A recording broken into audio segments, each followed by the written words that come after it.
In section 5.5, 7th graders, we're going to do direct variation. Before we do anything though, let's do a quick activity. You don't need to write any of this down. I just want you to watch. So let's go over this table, graph, and function rule. As you watch a movie, 24 individual pictures or frames flash on the screen each second. Here are 3 ways you can model the relationship between the number of frames, which is f of s, and the number of seconds, which is s. So if you have 1 second, that's 24 frames. 2 seconds is 48, and so on. As your graph, we graph those. 1, 24, 2, 48, and our equation, our function, is written as f of s equals 24s. Now we're going to answer some questions based on that. You don't need to write this down. I just want you to watch. As the number of seconds doubles, what happens to the number of frames? So as the number of seconds doubles, so from 1 to 2, from 24 to 48, or from 2 to 4, since it's doubles, from 48 to 96, what happens to the number of frames? It doubles as well. So find the ratio of the number of frames divided by the number of seconds. So I can pick any one of these. So let's pick the easiest one. 24 divided by 1. So 24 divided by 1, that would give me the ratio of 24 over 1. That's the ratio of the number of frames divided by the number of seconds. You would get that if you took 120 divided by 5, 96 divided by 4, and so on. For every 1 second on the horizontal axis of the graph, what is the increase on the vertical? Well, for every 1 increase, it goes up by 24 frames.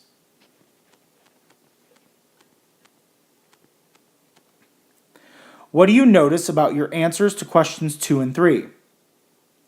And the coefficient of s in the function rule.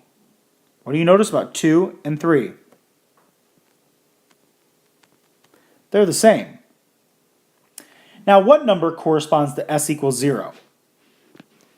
Right here. How many frames would you have 0 seconds? It'd be 0. And lastly, what is the ordered pair on the graph for the seconds and number of frames at 0? Well, the ordered pair is the origin, which is 0, 0.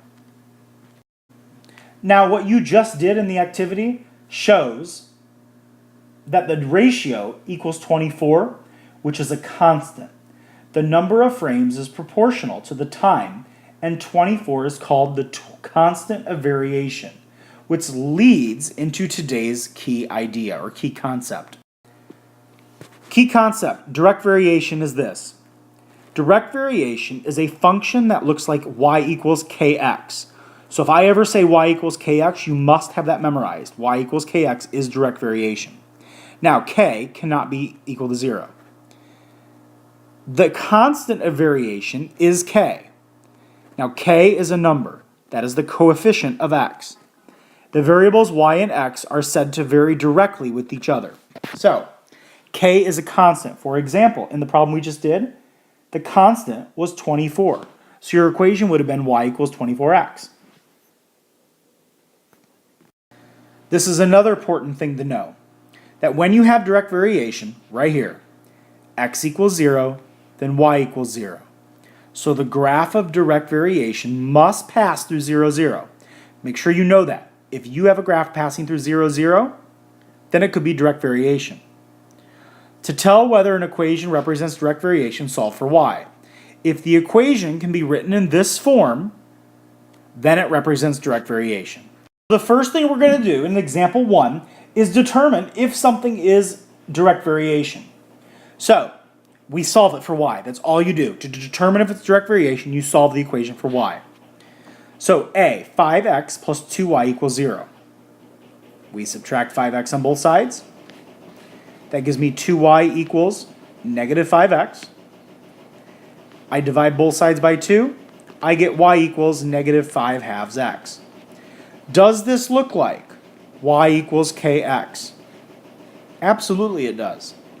So this answer, A, would be yes. It is direct variation. Now, if I asked you what the constant of direct variation is, or constant of variation, all you do is find k. K is just the coefficient of x. So k would be equal to -5/2 if I asked you what the constant of variation would be. Let's do B. 5x plus 2y equals 9. Let's subtract 5x on both sides. Let's divide everything by 2.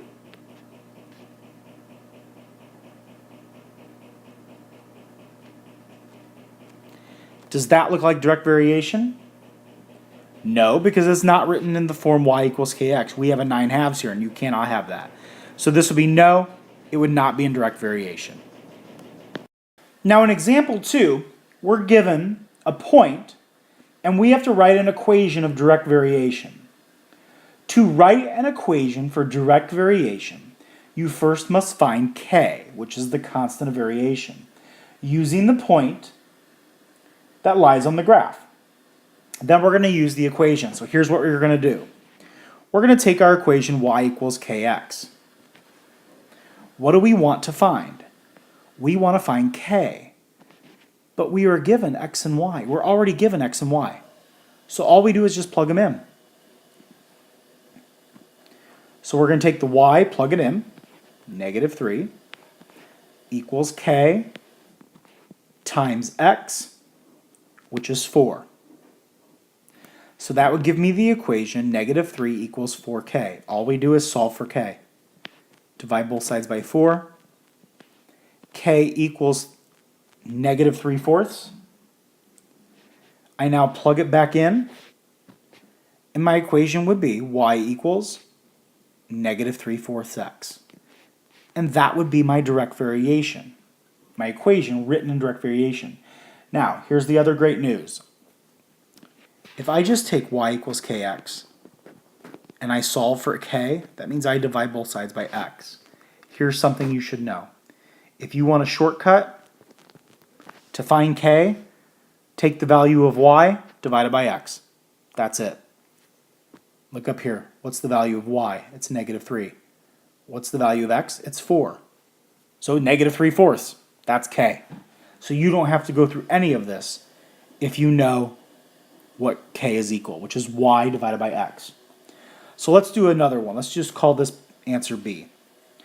I want you to find an equation of direct variation that includes the point -3, -6. What would you do? You have to find k first. How do we find k? You take what? Y divided by x. What's y? -6. What's x? So that would give you 2. So k is 2. Therefore, if I plug it into my equation, y equals 2x is my equation.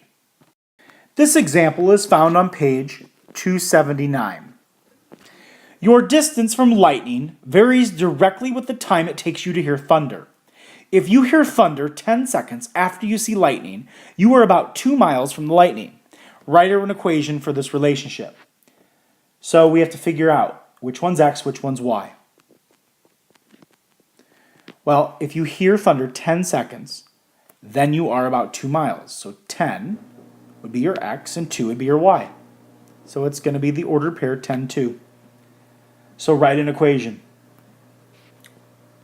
Y equals kx. How do we find k again? We take y divided by x. So that would give me what? What's the value of k? It'd be 1/5. So plug that in. What's your equation? Y equals 1/5 x. That's it. So y equals 1/5 x relates the time x in seconds it takes you to hear the thunder to the distance y in miles from the lightning. So make sure you understand, though, that the x represents the 10, that's seconds. Y represents miles. So it's a relationship between the time x in seconds it takes you to hear the thunder to the distance y in miles that you are from the lightning.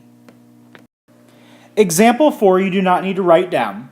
I just want to go over this with you. You may be given a table. And for each table, I'm going to use the ratio y divided by x to tell whether it varies directly. If it does, write an equation for the direct variation. So sometimes you're going to have y divided by, or a table, and you're going to be asked, is it direct variation? So let's look at it. Here's x, here's y. To find the variation, which is k, the direct variation, the constant, which is k, the constant of variation is always y divided by x. So we take 2.25 divided by negative 3. You take all of your y values and divide them by your x. If you did that, look at here. They're all the same. If they're the same, this is your k. So in this case, this A, it works. So your equation would be y equals negative 0.75x. In B, if you take all of your y's, negative 1 divided by 2, 1 divided by 4, 3 divided by 6, 4.5 divided by 9. Notice that y divided by x, which is k, is not a constant of variation. So it's not the same data. Therefore, B would be no. It is not. It does not represent direct variation. Our last example is found on page 280. It talks about force. It says the force you must apply to lift an object is proportional to the object's weight.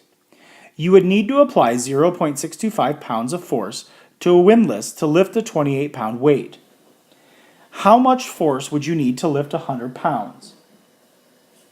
So the first thing we do is represent x and y. So force